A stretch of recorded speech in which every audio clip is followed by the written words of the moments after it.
let's talk about some super common dog related myths and misconceptions that people have. And these are not all to do with dog training, they're just myths and misconceptions about dogs. So, one of the ones that is very pervasive and that a lot of people still believe in is around your dog listening to you. That your dog, simply because they're your dog, they have an obligation to listen to you and to do as you command. This, I think, is one of the most just pervasive and unfortunately damaging myths and misconceptions for dogs. Because the reality is, your dog's not any more obligated to do anything for you than a stranger is, even if they live in your house. That's the truth of the matter. And it's damaging because the expectation that gets put on the dog by the human leads to a breakdown in communication. Because the human's like, well, why didn't you do that thing that I asked you to do? And the dog, being just a dog, is just like, okay. And then you're like, no, you're the dog. You're supposed to do that thing that I asked because you're the dog. And the dog's like, this is making me a little bit uncomfortable. I don't like this. And then the human, generally, they don't say, okay, I'm going to stop. Generally speaking, it continues to escalate because that expectation didn't disappear just because the dog's like, I'm uncomfortable, right? And for some humans, they perceive potentially that the uncomfortable look of their dog, like that look of guilt or the, head ducking and the eyes. Some people perceive that as being, the dog knows that they did wrong. They know that they did wrong. They know what the right thing was. They're acting out of spite, which is a good segue into our next myth. Your dog's not acting out of spite. They're not. To act out of spite, you have to know what the right thing is and what the wrong thing is. Additionally, you must then choose to purposely do the wrong thing to inconvenience whoever, the owner. So the line of thought that this takes is several times more complex than a dog is able to do. This is more complicated than young, toddlers can do either. And yet it's a very common thought that my dog did this out of spite. He doesn't listen because he's stubborn and willful and spiteful. It's like, actually, no. Your dog would have to be a genius to understand how to do spite. Not a dog anymore. They're literally a genius because they're choosing not to do something to punish you. They would have to understand it's just so far-fetched and not something within the capabilities of dogs. Yet it's so, I'm sure that most of you have heard somebody say that. Or stubbornness. Stubbornness is another one. My dog is so stubborn, they never listen to me. It's like, well, did you train them? How did you train them? How do you know that your dog actually knows what you're asking? Did you work on that? For my dogs, for just an example, when I teach them a recall, we work on it. Not just for, a day, not just for 10 minutes. We work on it for days, for weeks, in different multiple situations. We are specifically targeting one skill and working on it. If that is not what your dog training has looked like, if that's not something that you've, some effort you've actually put forth and into the dog in that fashion, a very structured working situation with the dog, then it's very safe to say that the dog didn't actually experience training. They just experienced like you being unpredictable, or they just experienced what you thought, like the expectation of, oh, well, I did it once, so my dog should understand, or I did it 2 or 3 times, my dog should understand. And because they don't understand, because they're a dog, they're clearly stubborn. Or maybe the way that the dog was trained was not very motivational. And people are like, well, and it ties a little bit back into the other one, he should just do it because I asked him to. Like, that's reward in and of itself. But the reality is, what if your job decided to say, okay, well, we're actually not going to give you a paycheck anymore, but we're going to give you praise. Like, we think you're doing a really good job. We think that you're a really hard worker. We really liked that last project you did. We liked how you interacted with that last customer, that last client. That was really fantastic. We can't pay you, though, but we can offer you this praise and really good job. Go tell your friends what a good job you did. That should be enough for you. You're an employee of ours. You're obligated to do the work, and you're also obligated to be paid in compliments, and maybe we'll give you a hug once in a while. And by the way, if you don't do the work to the standard that we like, we're going to say that you're stubborn and spiteful. So do you see like the expectations that we're placing on our dogs sometimes? And it's very common. And it's no one's fault. It really is nobody's fault. Well, let me put it to you this way. It's not the owner's fault.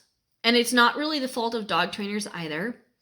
There have been throughout the years some celebrity dog trainers who have been quite popular, especially in the US. In fact, I think that quite recently we actually had another celebrity dog trainer emerge, and they're practicing methods that are sort of like this, methods that don't use reward, methods that don't use, they're just, the dog really doesn't get anything out of the situation.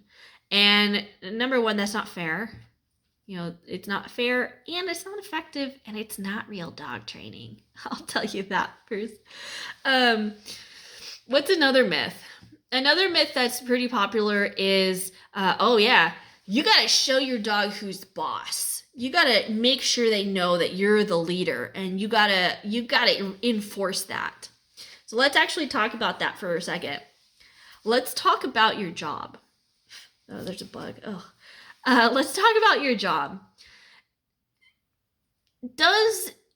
When you think about what makes a good boss, is your boss somebody who's really quick to reprimand or scold or, dock somebody's pay, or do whatever kind of, write you up, do whatever kind of like punishing thing that there is at your job? Is that a good boss who, like, they've got the pen in hand, they're ready to put some notes down about how you suck or how you didn't do it right or whatever? Is that a good boss? Right? Is that somebody you want to work with? Somebody who's like, well, I'm the boss, and what I say goes. And if you don't, you better do so or else. I think we could all agree that that's not really a good boss. That's not somebody who's going to have the affection of their workers. That's not somebody who's going to instill loyalty. That's not somebody who people are going to like. The facts are right there. That's not somebody. But now think about, maybe you have a coworker, or maybe you do have a nice boss. Think about somebody you like working with. Think about, what is it that you like about it? Maybe they're friendly. Maybe they listen to you. Maybe they make you feel like you're part of like a team, like you are part of a team, like you're valued, like you matter, and they're not constantly looking to punish you for your mistakes. Maybe they teach you, like, oh, okay, I saw the other day that you made this mistake here, and I just wanted to ask you, why did this happen? Was this because you didn't know what to do correctly, or did somebody teach you wrong, or why did this mistake happen? And let's go ahead and fix this. Let's go ahead and find out what the problem is, and let's fix it. And let me educate you better. Let me help you. Let me support you. Is there something going on in your life that's preventing you from, that led up to this, and it was just an honest mistake? Like, that's a much better experience, and a much better boss. Much better, someone who you're actually going to come to and be like, help. Something happened, help. Whereas the other boss, you're going to be like, how do I hide this? How do I hide this for as long as possible so I don't get put on the shit list? So it's the same way with our dogs. Your dog is not gonna prefer you if you're the boss. Like, if you act in a way that is, I hesitate to use the word controlling because that's not really the right word. But if you act in a way that's sort of just, you're on their case all the time, or you're micromanaging or whatever, or they're getting into a lot of trouble, they're making mistakes and they're getting into trouble and things like that, and you're showing them who's boss, that's not helpful. That is not teaching your dog to respect you. That's not teaching your dog to trust you. That's not teaching your dog to even ask to do stuff. It literally is teaching your dog that you're potentially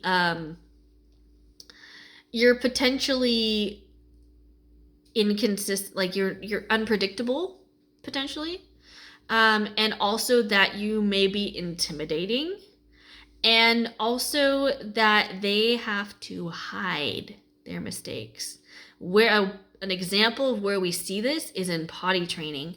Some people, the people who scold their dogs for pottying in the house, or who punish them for pottying in the house, oftentimes what happens is the dog learns actually not to potty around the owner. So the owner will take them outside, and they have a difficult time actually getting the dog to potty outside. And then the dog instead, since they're struggling over there because they're like, I can't potty around you. Last time that happened, I got punished. The dog then learns that, okay, well, I have to potty where the owner's not around. A lot of the times, this just happens to be in a different spot of the house. So, what happened, right? What happened? So that's a good example of that one. There's other ones too, like don't let your dog on the furniture, because they're going to try and they're going to assert their dominance. They want to get on the furniture, so they want to assert their dominance. No, actually, it's because furniture is comfortable and your dog likes being with you. And if you are on the furniture the majority of the time and you're never on the floor, your dog is literally learning your culture. So you like to sit on the couch. Well, the dog's like, okay, well, the humans are sitting on the couch. I guess that's the place that we're supposed to sit. And so now the dog wants to get on the couch. It has nothing to do with dominance at all. In fact, dominance theory, I suppose that goes on this list too.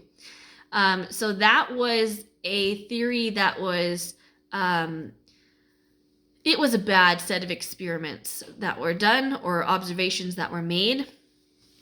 And the person who made those observations and publicized that paper has since then recanted. They're like, no, actually it wasn't accurate. And he actually said something to the effect of, I wish I had never done that, because the impact of that is still reverberating through the dog community. This is one of the reasons why we have all these myths about dogs.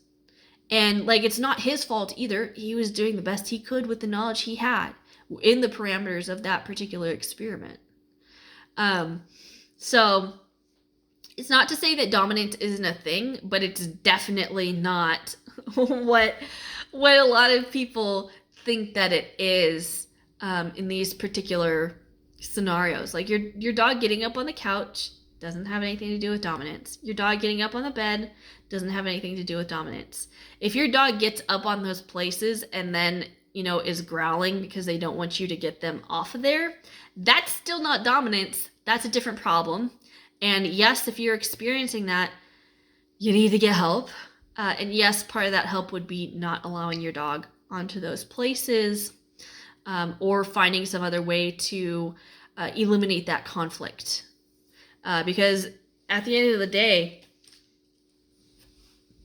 what this does, having a dominance-based view of what's going on between yourself and your dog, where there's always competition for the couch, competition for places in the house, competition for, oh, don't do that, you did the wrong thing, dog. That's putting you and your dog just at odds. Like, the dog is always doing something wrong, you're always on their case, right? So the relationship that you have is not of a partnership where you're both learning and growing together. It's literally of conflict. Whenever you do this thing, dog, you're going to get punished. I'm going to find out, etc., etc. And it's not good news. It's not good news. In these types of relationships, I want to say that a lot of the aggression cases that I come across, probably around 40 to 50% of the cases I see for aggression, they do have some sort of root in in the owners having a level of conflict with the dog, which they shouldn't have. It's not the owner's fault. They don't know what they're doing. You don't know what you're doing, and that's okay. It's okay. Like, if you told me to go build myself a plane, I don't even know that I could draw one properly. And that's not really my fault. No one's taught me. I'm just uneducated on the subject. And that's it, right? So hopefully some of these were interesting to you guys. Hopefully you learned something. I know this was a longer one today. There are many, many more. I plan on doing several of these videos of myths and misconceptions, just because there are so many, and I hear new ones all the time, and they're just, I have to try to at least do my part a little bit to dispel some of these. So have a good one, guys. Stay safe out there, and I will see you next time.